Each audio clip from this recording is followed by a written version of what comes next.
മാന്യ പ്രേക്ഷകരെ, അപ്പോൾ നമ്മൾ കൊല്ലം തോറും നടത്തി വരാറുള്ള നമ്മളെ ക്ലബിന്റെ വാർഷികം. അപ്പോൾ കലാപരിപാടികളുണ്ട്. അപ്പോൾ എല്ലാവരുടെ സഹകരണവും പ്രതീക്ഷിച്ചുകൊണ്ട് ഞാനൊന്ന് പറഞ്ഞോട്ടെ. എന്ത് എന്തെങ്കിലും ഒന്ന് പറഞ്ഞോട്ടെ നാട്ടുകാരോട്. എന്താണത്? മുണ്ടെടുക്കാതെ നാടിന്റെ ശാപാണ് ഇതൊക്കെ. മുണ്ടെടുക്കണ കള്ളും കുടിച്ചിട്ട് എങ്ങനെ ഇപ്പൊ ഒന്ന് ഉടുക്കും? മുണ്ട് എവിടെ ഉടുക്കാന്നറിയില്ല. എവിടെ ഉടുക്കാന്ന് മറന്നാ നമ്മളവരെ ക്ഷമിക്കണം. ഇപ്പൊ ശരിയായി. എന്താ ഇയാൾ കാണിക്കുന്നത്? ഉറങ്ങാൻ പറ്റില്ല, ഇവിടെ ഉറങ്ങാൻ പറ്റില്ല. ഉറക്കം നടക്കൂല. ഉറക്കം ഇവിടെ വേറെ ആരുമില്ലേ? മക്കളെ ഉറങ്ങലാണ്. ചൈന പ്രദർശന ഇതൊന്ന് ഉടുത്തു വിട്ടണ്ടേ. പിന്നെ ഇവിടെ എന്താ പരിപാടി? താനാരാ? താനാരാ? താനാരാ? താനാരാ? താനാരാടോ? താനാരോ തന്നാരം തെറി താനാരോ തന്നാരോ. ഞാന് കമ്മിറ്റിയാ. ഓ, നിങ്ങൾ കമ്മിറ്റിയാണെങ്കിൽ ഞാൻ പൂക്കുറ്റിയാ. അതല്ലടോ, നമുക്കൊക്കെ ഇവിടെ ഒരു ഭയങ്കര ഒരു സ്റ്റാൻഡേർഡ് ഉണ്ട്. ഇവിടെ വിശിഷ്ടാതിഥികളായിട്ടുള്ള മുഖ്യ പ്രമുഖരാണ് ഇവിടെ വന്നു ചേരുന്നത്. പിന്നെന്താണോ പൊന്നാരക്കട്ട ഇവിടെ നിൽക്കണേ? കൂടുതൽ ഇളക്കണ്ട. ഇതൊരു നല്ല പരിപാടി ഇറക്കണോ? മനസ്സിലായില്ലേ? ഇതൊക്കെ വെച്ചാൽ എനിക്ക് ഗാനമേള, ഓർക്കസ്ട്ര, ഇതെല്ലാം ഇവിടെ കേട്ടില്ലേ? ഗാനമേളക്കാർ ഓർക്കസ്ട്ര കൊടുന്നു. ഓർക്കസ്ട്ര അല്ല, ഓർക്കസ്ട്ര. എന്റെ പ്രോഗ്രാം കണ്ടിട്ടില്ലേ? അല്ല, നിങ്ങൾക്ക് കഴിഞ്ഞ ദിവസം ആ അമ്പലത്തിൽ ഗാനമേള ഉണ്ടായിരുന്നു. ശിവക്ഷേത്രത്തിൽ അവിടെ ഗാനമേള ഉണ്ടായിരുന്നു. അവിടെ മനസ്സിലായി. നിങ്ങളുടെ കാലിലെ ചെരുപ്പ് കണ്ടപ്പോ എനിക്ക് മനസ്സിലായി. അങ്ങനെ ഈ ചെരുപ്പ് കണ്ട മനസ്സിലാവുക? അന്ന് ആ കാലിലല്ലായിരുന്നു ആ ചെരുപ്പ്, അന്ന് ഈ കാലിലായിരുന്നു. നാട്ടുകാരുടെ വഷളാക്കരുത്. മനസ്സിലായില്ലേ? നാട്ടുകാരനാണെന്ന് മനസ്സിലായി. നിങ്ങൾ അവിടെ പാടിയ പാട്ടുകളൊക്കെ പഴയ പാട്ട് ട്യൂണുമാക്കി പുതിയതാക്കി പാടിയതല്ലേ? എവിടെ? അന്ന് ആ ഗാനമേളയ്ക്ക് അവിടെ പാടിയ പാട്ടൊക്കെ അസലായിട്ട് പാടി അടിച്ചു പൊളിച്ച് പ്രേക്ഷകര് അംഗീകരിച്ച് കൈയടിച്ചതാ. കോപ്പ് ഗാനമേളയാ. അന്ന് നിങ്ങളവിടെ പാടിയ പാട്ടുകളൊക്കെ പഴയ പാട്ട് ട്യൂണുമാക്കി പുതിയതാക്കി പാടിയതാ. അല്ലല്ല, പുതിയ പാട്ടുകൾ അവിടെ പാടിയത്. നീ അത് പാടിക്കേ. ഞാൻ അന്ന് പാടിയ പാട്ട് കലാമണിയുടെ പാട്ടല്ല. നീ പാടിക്കേ. അങ്ങനെ പഴയ പാട്ടാ. നീ പാട്. അന്ന് പാടിയ പാട്ട് ഞാൻ തെളിയിച്ചുതരാം. മിന്നാമിനുങ്ങേ മിന്നും മിനുങ്ങേ, എങ്ങോട്ടാണ് ഈ തിടുക്കം?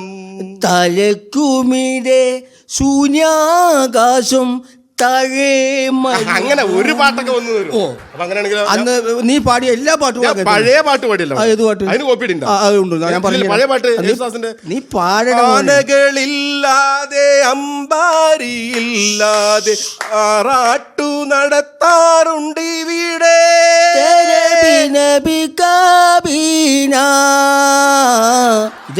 ഇതൊക്കെ സംഭവിക്കും. അല്ല, ഞാനൊരു കാര്യം ചോദിച്ചോട്ടെ. അന്ന് നിങ്ങളവിടെ ഫസ്റ്റ് ഒരു ഭക്തിഗാനം പാടിയല്ലോ. ആ പാട്ട് ഞാൻ അടിച്ചു മാറ്റിയ ക്രിസ്തീയ ഭക്തിഗാനല്ലേ?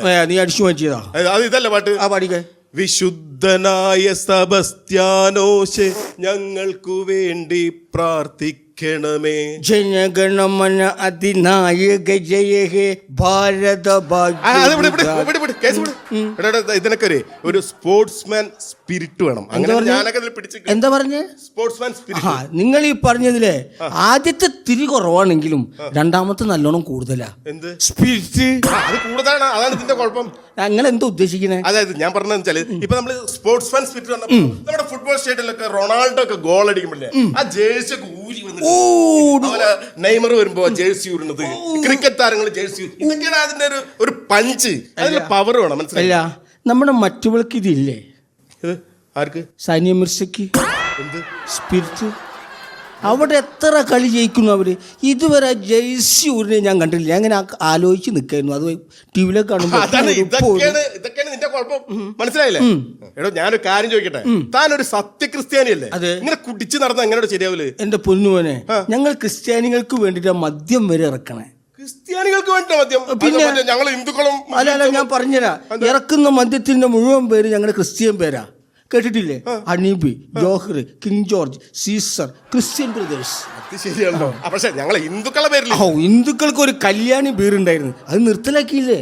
അങ്ങനെ മുസ്ലിങ്ങൾക്ക് പിന്നെ ജിന്നുണ്ടല്ലോ. അത് ശരി, അങ്ങനെ ഒരു സംഭവം ഇല്ല. ഞാൻ ഒരു കാര്യം പറയട്ടെ. ഇപ്പൊ ഈ കുടിച്ച് നടന്നാലേ ഒന്നത് മെമ്മറി പോവും. ബ്രെയിനകത്തൊന്നും ഉണ്ടാവില്ല, ബുദ്ധി ഉണ്ടാവില്ല, ഓർമ്മശക്തി ഓർമ്മശക്തി നശിച്ചു. എടാ, ഇത് സാധനം നിർത്താതെ. എന്റെ പൊന്നുവനെ, എന്നെ എന്റെ നാട്ടുകാരും വീട്ടുകാരും ഭാര്യ വീട്ടുകാരും എന്നെ വിളിക്കുന്ന പേരെന്താണെന്നറിയോ? എന്താണ്? ബ്രില്യന്റ് എർപ്പയ്യേട്ടൻ. എന്താ ബ്രില്യന്റ്? ഇങ്ങനെ ബ്രില്യന്റ് ആവാൻ കാര്യം? അത്ര ഓർമ്മശക്തി എനിക്ക്. ഒരു ഉദാഹരണം, നിന്റെ ബുദ്ധി പരീക്ഷിക്കാൻ ഒരു ചോദ്യം ചോദിക്കട്ടെ. ഈ പ്രസവിക്കാതെ മുട്ടയിടാത്ത ഒരു ജീവിയുടെ പേര് പറയോ? എന്റെ ഭാര്യയുടെ അനിയത്തി. 25 വർഷമായി കല്യാണം കഴിച്ചു, ഇതുവരെ പ്രസവിച്ചിട്ടില്ല, മുട്ടയിട്ടിട്ടില്ല. അത് ഞാൻ പറഞ്ഞ ജീവിയാണ്. അത് മനുഷ്യജീവിയുള്ളത്. നിന്റെ കാര്യങ്ങളൊക്കെ അറിഞ്ഞ സ്ഥിതിക്ക് ഒരു കാര്യം ചോദിക്കാം. ശരിക്കും താൻ ജനിച്ചത് എവിടെയാണ്? ഞാൻ ജനിച്ചത് തിരൂര്. തിരൂർ ഏതാ ഭാഗം? എന്റെ എല്ലാ ഭാഗവും തിരൂര് തന്നെ ജനിച്ചത്. അതല്ലടെ, തിരൂർ ഏത് ഭാഗത്താ ജനിച്ചത്? എന്നെ പറയാ, ഞാൻ തിരൂര്, എന്റെ എല്ലാ ഭാഗവും തിരൂര് തന്നെ ജനിച്ചത്. കല്യാണം കഴിച്ചാണ്? കല്യാണം വരുന്ന കുമ്പത്തിലേക്ക് 30 വർഷമായി. കുമ്പത്തിലെ കല്യാണം കഴിഞ്ഞ്? കുമ്പത്തിലല്ല, തിരൂര് രാജധാനി ഓഡിറ്റോറിയത്തിലായിരുന്നു. അതല്ലേ, മാസം ഓഡിറ്റോറിയം മാറിപ്പോകും.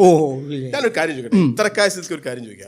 കുടിയന്മാർക്ക് പല അഭിപ്രായങ്ങളാവും പറയാം. പിന്നെ ഇപ്പൊ തന്റെ ഭാര്യ ഒരു സുപ്രഭാതത്തില് ആണ് മരിച്ചുപോയി നിൽക്കുക. അപ്പൊ നിന്റെ ഒരു മാനസികാവസ്ഥ എന്തായിരുന്നു? ഞാനും മരിക്കും. ഞാനും മരിക്കും. കാര്യമായിട്ട് സത്യം പറഞ്ഞ ഇതാണ് പ്രേക്ഷകര്. കുടിയനായാലും ഒരു കയ്യടി കൊടുക്കാം നമുക്ക്. ഇദ്ദേഹവും മരിക്കുന്ന പറഞ്ഞത് ഈ കുടിയന്മാർക്ക് ഒരു ഹൃദയം ഉണ്ടെന്നുള്ളതാണ്. അവന്റെ ഒരു അവസ്ഥ നോക്ക്. അവന്റെ ഭാര്യ മരിച്ചാൽ അവനും മരിക്കുന്ന പറഞ്ഞത് അല്ലേ? അത് അങ്ങനെ മരിക്കൂലേ? അവളോടുള്ള ഇഷ്ടം കൊണ്ടും സ്നേഹം കൊണ്ടും നല്ലയുടെ പൊന്നുമോനെ. പിന്നെ അമിതമായി സന്തോഷിച്ചു കഴിഞ്ഞാൽ ഹൃദയം പൊട്ടി മരിക്കുന്ന ഡോക്ടർ പറഞ്ഞിരിക്കണേ.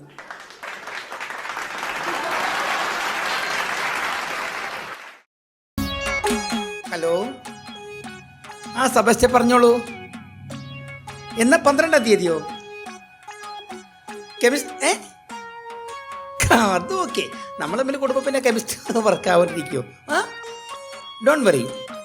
അല്ല, എനിക്ക് വനിതക്കാൻ പറ്റുള്ളതാ. ഇനി നേരത്തെ വിട്ടേക്കണേ. അത് സാരമില്ല.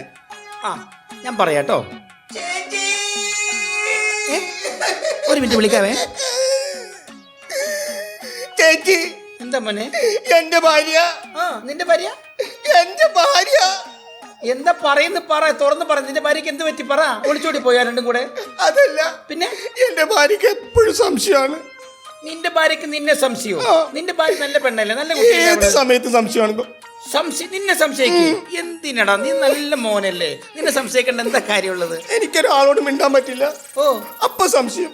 മിണ്ടിയ സംശയോ? ആരെങ്കിലും മുഖത്ത് നോക്കിയ സംശയം. എങ്ങനെ ഞാനും ജീവിക്കും? എനിക്ക് ജീവിക്കണ്ട, ഞാൻ മരിക്കും. മരിക്കല്ലടാ, ഒരു പരിഹാരം ഉണ്ടല്ലോ. അങ്ങനെ ഇപ്പത്തെ കാലത്ത് ഈ ഫോർവേഡ് ചിന്താഗതിയുള്ള കാലത്ത് ഇത്തരത്തിലുള്ള പെണ്ണുങ്ങൾ ഉണ്ടാവും. എന്റെ ചേച്ചിക്കറിയോ? ഇല്ല. നമ്മുടെ പാൽക്കാരിയില്ലേ, എന്റെ പാൽക്കാരി ജാനു, നമ്മുടെ വീട്ടിന്റെ അടുത്തുള്ള അവര് എന്റെ വീട്ടിൽ വന്നപ്പോ ഞാൻ സന്തോഷത്തോടെ ഒരു ഷൈക്കൻഡ് കൊടുത്തു. ഇങ്ങനെ ആ ഷൈക്കൻഡ് കൊടുത്തതിനാണ് എന്നെ സംശയിച്ചത്. വൃത്തികെട്ട പെണ്ണ്. ഒരു ഷൈക്കൻഡ് കൊടുത്ത് അങ്ങനെ സംശയിക്കേണ്ട വലിയ കാര്യമുണ്ടോ?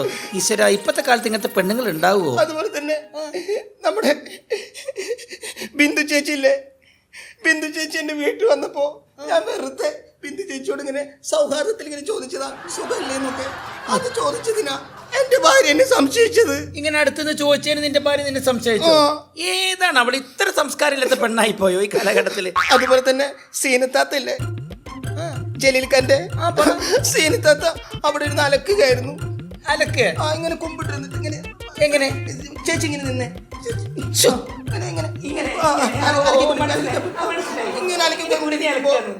എത്രയായാലും നമുക്കൊരാഗ്രഹം ഉണ്ടാവില്ലേ? ഞാൻ പതുക്കെ പതുക്കെ ചെന്ന് ഇങ്ങനെ അങ്ങോട്ട് കെട്ടിപ്പിടിച്ചു. അതിനെയാണ് എന്നെ സംശയിച്ചത് എന്റെ ഭാര്യ. പിന്നെ അതുപോലെ തന്നെ അമ്മായിയുടെ മോള് വീട്ടിൽ വന്നപ്പോ ഞാനും അവളും കൂടി സംസാരിച്ചിരിക്കുമ്പോ അവളുടെ കണ്ണില് കരട് പോയി. ആ സമയത്ത് ഞാൻ അങ്ങനെ പതുക്കെ ചെന്ന്, എത്രയായാലും എന്റെ അമ്മായിയുടെ മോളല്ലേ, ഞാനിങ്ങനെ പതുക്കെ അത് എടുത്തു കളഞ്ഞു. അത് നേരിട്ട് കണ്ടു എന്റെ ഭാര്യ. അവൾക്ക് അന്നും സംശയം, എപ്പോ നോക്കിയാലും സംശയം. എനിക്കൊരാളോടും മിണ്ടാൻ പറ്റില്ല. അധികം സംശയത്തിനെ പറ്റി പറയണ്ട മോനെ കേട്ടോ. എനിക്ക് ഏകദേശം നിന്റെ സൂക്കട് മനസ്സിലായി. നീ എന്റെ വന്ന് പറഞ്ഞതല്ലേ. അതുകൊണ്ട് നമുക്കൊരു കാര്യം ചെയ്യാം. നിന്റെ ഇത്തരത്തിലുള്ള പെണ്ണുങ്ങൾ നമുക്ക് വേണ്ട, നമുക്ക് ഡൈവേഴ്സ് ചെയ്യാൻ ശ്രമിക്കാം. ഞാൻ നാളെ തന്നെ കുടുംബ കോടതി കേസ് കൊടുത്തിട്ട് ഞാൻ ഡൈവേഴ്സ് വാങ്ങിത്തരാം. ഓക്കെ ആണോ? ഓക്കെ ആണോ? ഒരു കാര്യം ചെയ്യാം. അപ്പൊ അവളുടെ ഫുൾ അഡ്രസ്സും കാര്യം നിങ്ങളെ വിവാഹ സർട്ടിഫിക്കറ്റ് എനിക്ക് വാട്സപ്പ് ചെയ്തേക്കണേ കേട്ടാ. Okay okay. സക്സസ്. മോനെ, അവിടെ ആരാ സക്സസ് പറയുന്ന? ആരോടാ? അത് എന്റെ കൂട്ടുകാരൻ ബാബുവിനോട് പറഞ്ഞതാ. അവിടെ നോക്കി സക്സസ് പറയുന്ന എന്താ കാര്യം? അതായത് ഞാൻ അവരും കൂടി ഒരു ബെറ്റ് വെച്ചു. ബെറ്റ്? പറ്റോ? എന്തിന്? ചേച്ചിനെ തൊടാൻ പറ്റൂല എന്ന് അവൻ പറഞ്ഞു. ഞാൻ പറഞ്ഞു ചേച്ചിനെ തൊടാന്ന്. എന്നിട്ട് അതായത് ചേച്ചി ഈ നാട്ടിലൊരു സുന്ദരിയാണല്ലോ. അതൊരു സത്യാണല്ലോ. പിന്നെ ചേച്ചി ഒരു തൻ്റെടിയാണ്. അതും വളരെ സത്യമല്ല. ചേച്ചിനെ ആരും തൊട്ടിട്ടില്ല ഇതുവരെ. അതൊരു നഗ്നമായ സത്യമാണ്. അപ്പോ ഞാൻ അവനോട് പറഞ്ഞു ഞാൻ ഈ ചേച്ചിനെ തൊട്ട് വരാം, വേണമെങ്കിൽ കെട്ടിപ്പിടിച്ചു തരാന്ന്. അപ്പൊ അവൻ പറഞ്ഞു ബെറ്റ് വെച്ചു. അങ്ങനെ ബെറ്റ് വെച്ചപ്പോ ഞങ്ങൾ എത്ര രൂപയ്ക്കാ ബെറ്റ് വെച്ചെന്നറിയോ? ഇല്ല. ഞങ്ങള് 5000 രൂപയ്ക്ക്. 5000 രൂപയൊക്കെ വെച്ച് അത് കുറഞ്ഞു പോയില്ലേ? ഞാൻ 25,000 പറഞ്ഞത്. എന്നിട്ട് പിന്നെ അവൻ കുറച്ച് ഇങ്ങനെ കൊടുന്ന് 5000 ആക്കി. പിന്നെ 5000 ആയാലും കുഴപ്പമൊന്നുമില്ല, നെയ്യപ്പം തിന്നാൻ രണ്ടുണ്ടല്ലോ കാര്യം. കുറച്ചുകൂടി വേണമായിരുന്നല്ലേ? കുറച്ചുകൂടി വേണോ? കുറഞ്ഞു പോയി, കുറച്ചുകൂടി വേണമായിരുന്നു. ഇപ്പൊ വേണോ? ഇപ്പൊ കിട്ടിയാൽ നന്നായിരുന്നു. ഇപ്പൊ കിട്ടാൻ വേണോ? ഉറപ്പല്ലേ? ഉറപ്പാണ്.